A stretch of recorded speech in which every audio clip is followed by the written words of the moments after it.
Hello, teacher friends. Michelle Mahoney here, and today I want to talk to you about my top 3 tips for working from home. I get to push myself to victory.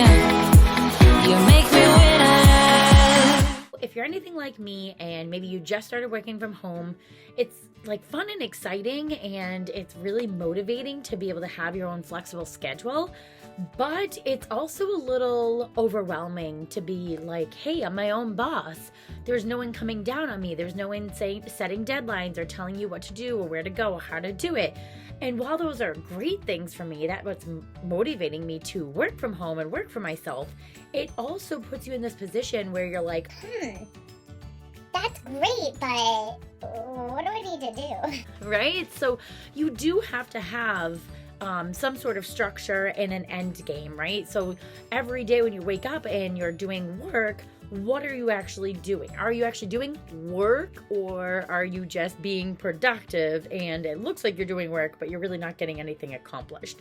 And so the reason why I can make that statement is because, hi, I've been there. So it's officially like my 6 months since I've been working for myself, and it does take a lot of figuring out the kinks and figuring out what works best for you. And so now I feel like I'm at a point where I can guide and direct others who may be struggling with this issue to now, get you in a place where things are good for you and you can start having that direction, because every day can kind of be like throwing spaghetti at the wall and see what sticks. And then you're like, at the end of the week, oh shoot, what did I actually get done? Did I actually, serve the audience that I wanted to serve? Did I actually create any income coming in? If you're not doing those things, then it's like, what are you doing? Right now is like, I'm really wanting to make a nice structured routine and schedule so that I can be on point and on task and finish goals. My first tip for you is to get comfy. Okay. One of the main reasons why I love being able to work from home is that I can be in my comfort zone, in my comfort level. I can be where I want to be and how I want to be, right? I mean, it doesn't look pretty, but I've got my setup, my ring light, my blanket, my notes, my slippers. I've got all the things to make sure that I am comfy and ready to go.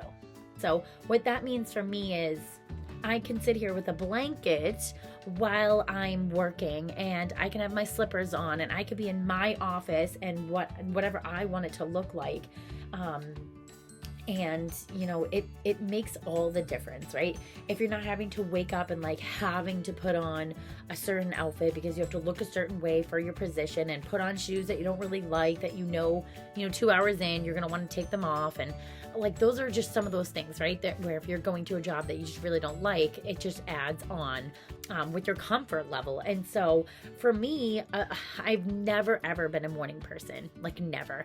So I actually had a coworker once say to me, I'll never forget it. He was like, "Why did you choose to be a teacher if you're not a morning person? Like, hello, you have to wake up early." Because I wanted to be a teacher. I love being a teacher, but I just don't want to have to wake up at like 6 o'clock in the morning. Like, that is not fun for me. I want to wake up and relax and like mope around the house and like do my thing until I'm ready. So for me, my schedule of teaching does not actually start until 10 a.m. For me, that's fantastic. It's something that I've always dreamed of and never knew that I could actually do it. But for me personally, like, that is the ultimate flexibility, to not have to start actually working or teaching until 10 a.m. So getting on a really good schedule was super important for me.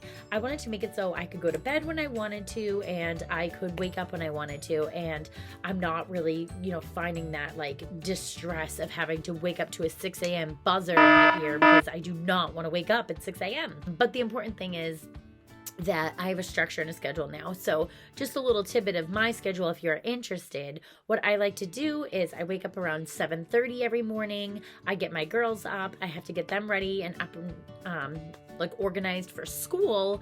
And then sometimes my son comes with me, sometimes he doesn't. It depends on his, night and morning. But once I get them like breakfast, we talk, we have conversation in the morning, we pack their backpacks, we do all the things, and then I walk them to school. We're super close, so we're lucky enough to be able to do that. And then once I drop them off, I continue walking. So this for me is huge. Exercise, right? I was someone that always wanted to exercise, but I was always waiting until, later into the night. And then by the time that happens, I don't want to exercise anymore, right? Like that's not in my interest. I'm exhausted and I've got things going on and running around and after school activities and all the things because I was waking up so early. I was going to bed super late and exercise was the last thing on my mind. So now that I'm working from home, I want to make exercise a really important thing in my life. And so I figured if I'm already out walking my girls to school, I might as well continue to walk and then I'm getting my exercise in for the day. I try to walk at least 2 miles every day. I come back, I get in the shower, and I give myself an entire hour to shower, get dressed, do my makeup, do my hair, do all the things, and then I listen to either music or positive affirmations or some business talk. It's my hour that I get to do whatever it is that I want to do to get ready for the day, and oh man, life-changing for me. That is like my me time, and I get it every single day, and it's just so pivotal in how I get myself ready for the day. And so I could not recommend that more, is finding something that's for you and that helps you get comfy and ready for the day. So that's like my number one tip, right? Make sure you're comfy, you're working in an environment that is pleasing and positive, and that you have a schedule that you're following every day to get you ready for your work day.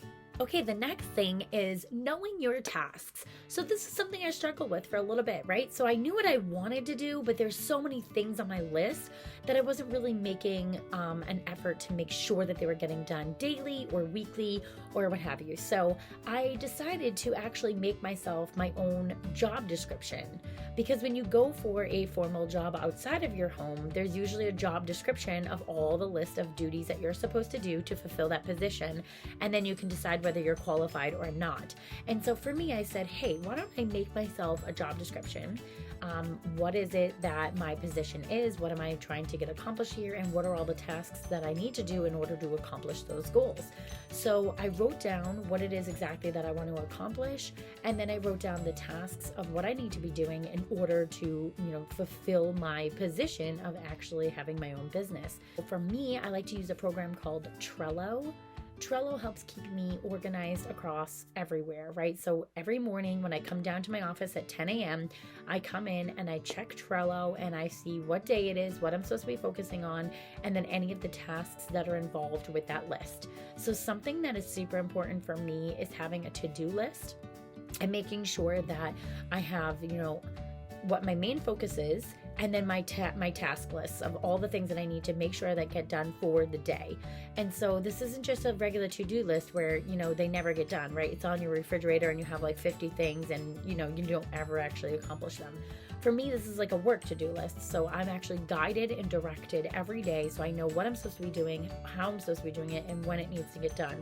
So it really keeps everything organized in one solid program. So if you're interested in checking out Trello, I'll leave a link for you down below. It's not sponsored or anything, but I just love it. So if you're ever interested in that, definitely do that. And also comment down below if you want to know how to use Trello. I could do a little training for you to show you exactly how I use it and some of the features that it has to offer. So definitely something, if you're interested, comment.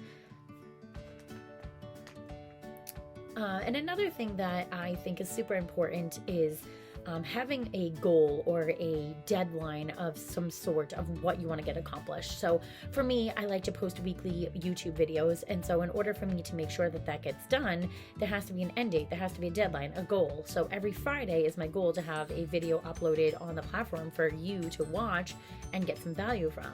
But in order for that to happen, I have to plan my week out accordingly to make sure that, I'm researching my video, I'm finding time to record the video, I'm finding time to edit the video, and making sure my description is in there properly and I have all the links that you need.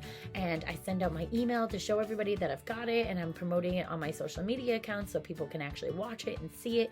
And so there's a lot that goes into it, right? I don't just sit here and record a video and then post it. It's not that simple. There are tasks you need to follow in order to get to your outcome, your goal, right? So I'm not saying you have to have these crazy goals that are unrealistic, but you should have some kind of goal or deadline of when these tasks need to get done. As if you were in a professional career outside of your home, your boss might say to you, hey, every Friday I need a weekly report of everything you've done, right? So we also need to hold ourselves accountable when we're working from home to have the same kind of deadlines and goals to make sure that we are accomplishing what it is that we want to get done for the week or the day or the month or the year or whatever it is that you want to set your tasks for. My last tip is to set boundaries. So if you are working from home and maybe there are other family members home with you, or maybe there's pets or just life going on, I would recommend setting boundaries, right? Either letting the people know that you live with, you're actually, just because you're home, you are working and here's your set hours and here's the room that you're going to be in. Making sure that you're finding yourself an isolated spot that, you can actually sit and focus and work is super, super important. So it can be really hard to do that. And I know from experience where just because I'm home and maybe I'm not doing something very specific, I will be upstairs and I'm interacting with my son, I'm talking to my husband, and it's so easy to get off track and it's so easy to forget the things that you're supposed to be doing. So it's really, really important to designate some part of the house that you can be isolated to actually get your work done, set those boundaries and say, hey, I'm going to be in here for the next hour. Please don't bother me unless the house is on fire, right? And then that way you can actually focus and get the work done that you need to get done. So setting boundaries is huge. If you do have a pet or someone that you need to take care of when you're at home, making sure that you are maybe setting timers for a allotted amount of times where you're saying, okay, I took the dog out this morning. He won't need to go out for the next 3 hours. So the next 3 hours, this is my time to go ahead and do what I need to do. And then I'll stop and walk the dog, have lunch, go to the bathroom, have another hour to get things done that I need to get done around the house. And then I'll go back into my office and get some work done. So just make sure that you're setting aside that time because it's super, super important. And it's so easy to get off track and lose time when you run into your neighbor because you're going to the mailbox and then you end up talking to her for an hour, you're losing work time, right? So sometimes it's quick to just maybe look out the window before you go get that mail, make sure no one's out there, grab it, come in, and don't linger because it can be so easily to get yourself distracted and you want to stay on point, okay? Make sure you're only putting yourself in social situations when you actually have the time to do so and you're not worrying about getting back to the task because the longer you're away from the task, the harder it's going to be to get back on task and actually go and fulfill what you're supposed to be doing. So I'm interested to hear, what are your top 3 or even top 1 must have or must do things working from home? I'd love to hear different ideas, so post them in the comments down below and I'll check out your ideas as well and see if it's something that I want to implement or talk about, or ask me even more in-depth questions about what I do every day. I'd love to answer your questions and help you out with anything that you need. I want to thank you so much for watching today's video. I hope it's helpful. If you are not already in my Facebook group, please click down below in the description and you can get in my Facebook group to talk all about working from home, being a successful online teacher, and anything business related. So definitely join me in that group. I'd love to hear from you and get to know you a little bit more. Don't forget to like this video if it was helpful for you, and always hit that subscribe button so you can always see when I put out another video. And if you ever have any information or ideas that you want to give me to put out a video, I would love to hear what you're looking for. Thank you so much for watching.